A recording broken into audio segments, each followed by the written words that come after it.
Morning guys! What's up everyone? Welcome to another vlog mga besh. I'm super excited today guys kasi finally, kasi kumuha na ako ng, hindi pa po ako nakakakuha ng non-professional driving license. So, meron na akong, nakakuha na ako ng student license ko. Pero now, ang requirements ng LTO for driving license non-proof is PDC, which is practical driving course. Tapos, ayan, kukuha ako ng exam. Tapos, pag nakapasa, ayan, tingnan natin. Tapos, sabi nila, now daw, nagtitest drive na rin ng LTO. So, aside from practical driving course na kukunin mo, meron pang test drive ang LTO. So, ayan, first day ko today, nag-driving course ako today sa labas, sa highway. Sumakit ang batok ko mga inday sa nervyos. So, anyway, tomorrow again, second day. Kasi 8 days lang naman ang requirements ng LTO for practical driving course. Sorry, not 8 days, 8 hours. Naka 2 hours na ako, so meron pa akong 6 hours. 2 hours lang naman daily. So, ayan. Excited ako ba? Let's go. Papatulogin ko muna si Dudong Aryan.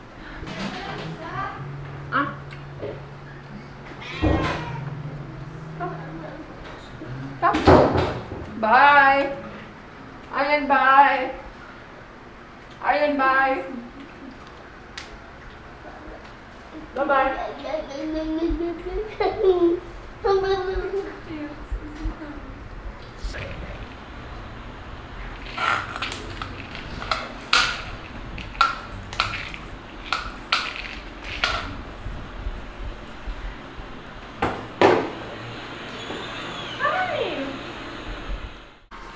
Guys, magpapack tayo for our grocery pack.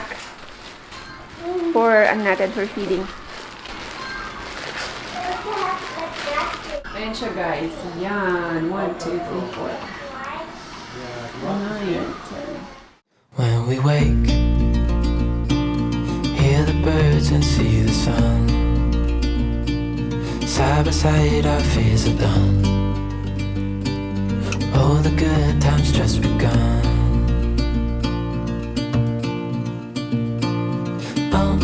We know what we have, let's hold on tight. Found what we're looking for in life. Call us crazy, but things are finally right. With you and I, the future is bright. Oh, you and I, we got it. We don't need no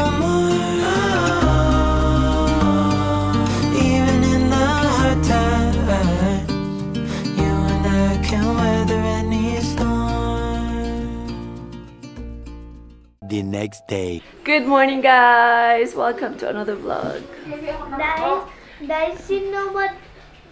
Back to school! Yeah, guys, you know why I'm wearing this jacket? Because it's cold outside. You know why I'm wearing this jacket? Because I'm cold outside. See daw, I'm see? not scared of the rain. Good job! See? You're not scared of the rain anymore, right? Yeah, okay. Sit down naman. There's my food. Here's my food, guys. Yes.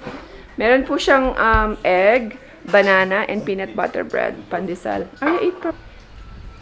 So, ayan. Medyo maulan today.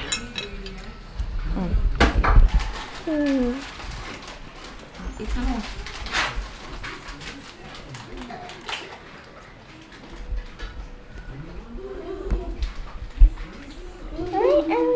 Oh, hi! Who's that? Peekaboo! Good morning! Oh, tanong siya tayo. Siguro na ano siya, no? Na-shock siya nga ari ko din. Kaya naman maliwala ko. Hi! Mommy's here, right? Are you happy? Oh, just mama. Wait.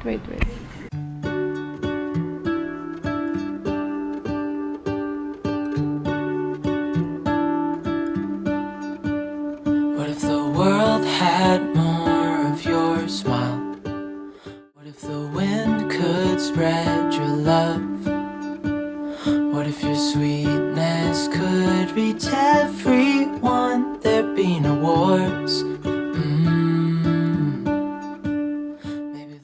Guys, meron kami binili kay Aryan kasi yung dating gift namin sa kanya, sa Iloilo, sa December. Gustong-gusto niya, guys. Plain siya, tapos yung umiikot-ikot lang ganun. Buong araw lang nakaganon si Aryan. So, pakita mo. Show them what we buy. Guys, eto siya, guys. So, sobrang ganda kasi sobrang bilis i-dismantle. Tapos, pwede mo pa siyang i-change. O, ma-change mo yung niya. Yung, tawag dito, yung track niya, magaganyan mo. Ayan, see? Magaganyan mo. Ganyan. See? Gusto niya ng may Ayan, gusto niya yung, wow. See, ang ganda guys, diba? Gusto niya yan. Oh. Nice? Huh? You like it? You like it, right?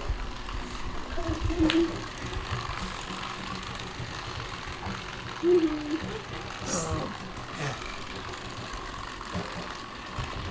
Tapos di battery lang yung niya. Ayan. So hi guys, ayan, pupunta tayo ng Leganes mga besh kasi meron akong business doon, business ba? Kasi 'di ba, naalala niyo, meron akong ang plan namin dapat is yung chili sauce ni Papa gagawin namin as business na umpisahan na namin. Actually ready na ako lahat, may logo na, may na ako for yung bottle, lahat. Ang problema na lang, inihintay ko na lang guys is yung formula ni Papa, yung recipe niya. Yung final formula niya kasi syempre 'di ba, chili sauce 'yun. So yun ang inihintay ko kay Papa kasi sobrang busy ang Papa ko mga everyday akong nagpa-follow up. So syempre kasi nagtitinda siya, siya 'di ba sa street, nag-street vendor siya. So ayan, kaya medyo wala siyang time kung sabi niya, okay, sige, tomorrow gagawin ko na yan. Sige, tomorrow, ganun. So, pero anyway, everyday niya naman sa akin pinapatikim yung mga, kasi si Papa, tansyado niya na yung sauce niya. Anyway, kaya ayan, busy pa si Papa, hindi niya pa ma-finalize yung yung formula niya. Kasi kailangan pa namin ng, meron naman siya sa akin paminsan-minsan ginagawa para sa akin, pero hindi ko pa nakukuha yung final, alam niyo yon, yung talagang yung gusto ko talaga na na lasa. So kaya ayan, nag-wait pa ako kay Papa. Anyway, while waiting mga besh, siyempre kailangan ko talaga ng pagkakakitaan. So naghahanap talaga ako ng way para kumita. Kailangan ko ng sideline guys eh.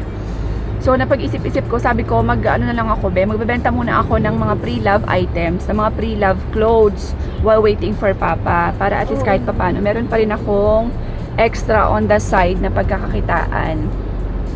So ayan guys, so pupunta kami ngayon sa Leganes kasi may ako doon, supplier, na doon ko kukunin yung mga pre-love clothes ko na ibebenta. So ayan guys, support nyo ako mga besh ha, pag nag-live ako, ganyan, magbebenta tayo ng pre-love clothes. Plus 40. Talaga yan o, Arya. Talaga yan.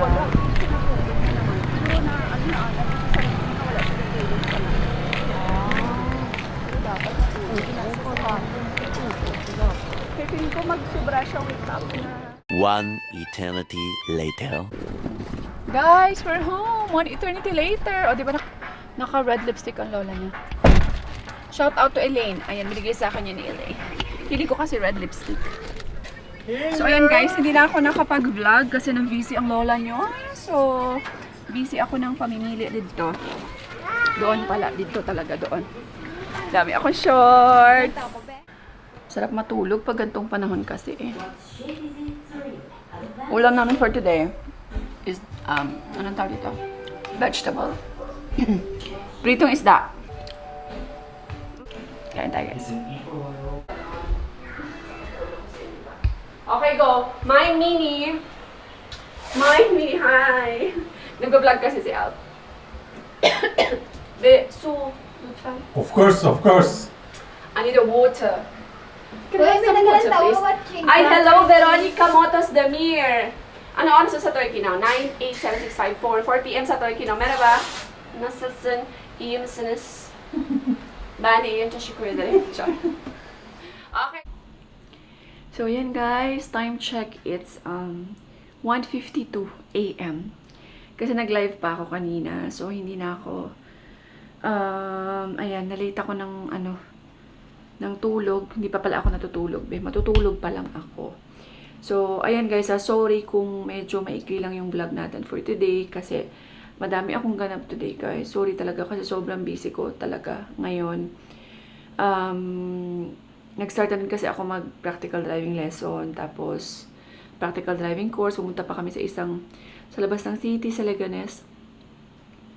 Kumuha ako ng mga stocks sa supplier ko ng for live selling. Nag-live selling na pala ako mga besh. So, this is my 3rd time.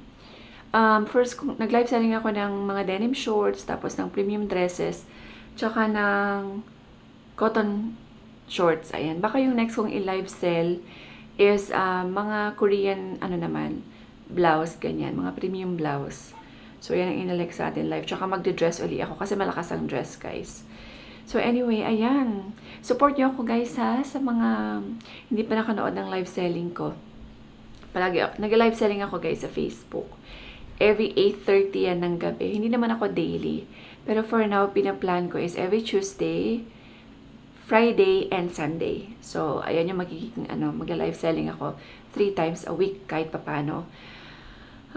Ayan, another pagkakakitaan guys, another sideline. Since, yun ang gusto ko sa Pinas kasi talagang marami kang discarding pwedeng gawin. Alam niyo naman, need and discarte, need talaga namin. Need ko talaga ang magkaroon ng sideline kasi para sa aking anak na nagte-therapy. Kailangan talaga namin. Alam niyo naman ang therapy guys, diba? So, kaya ayan, kailangan natin mag-work hard. Maghanap ng mga pagkakakitaan, kahit anong pagkakakitaan para lang sa mga therapy ni BBR yan guys. Mahirap din pala mag-live selling guys kasi masakit sa lalamunan tsaka masakit sa likod actually. Pero bilib na bilib ako dun sa mga nag-live selling na from gabi hanggang umaga. Alam niyo yon, yung mga 4 hours, tag 5 hours. Ako kasi guys, onti lang talaga yung mga items ko. Either 30 to 35 items, ganyan lang. Minsan 20 items lang. Talagang para lang may mai-live ako guys, kahit papaano. Kasi guys, wala pa rin naman talaga akong stocks. Nagsa-start pa lang ako, so tinatry ko pa lang siya. So, paunti-unti pa lang. Hindi pa ako kumukuha ng mga bail-bail, yung mga bulto-bultong ganyan. So, hindi pa ako pwede mag-risk kasi kailangan mo rin ng kapital. Malaking kapital guys, kung gusto ko ng maraming stocks. So, for now, hanggat kung ano na yung kaya ko, yun lang, yung nila-live selling ko now. So, ayan. Anyway, guys, thank you all so much for watching. Maraming salamat po sa pag-support, sa mga nag-a-attend ng live ko, sa mga nagmamain. Maraming salamat po. I really appreciate you guys. Ayan. Thank you so much. God bless everyone. Always stay positive, and we will see you on the next vlog. Bye! Just loving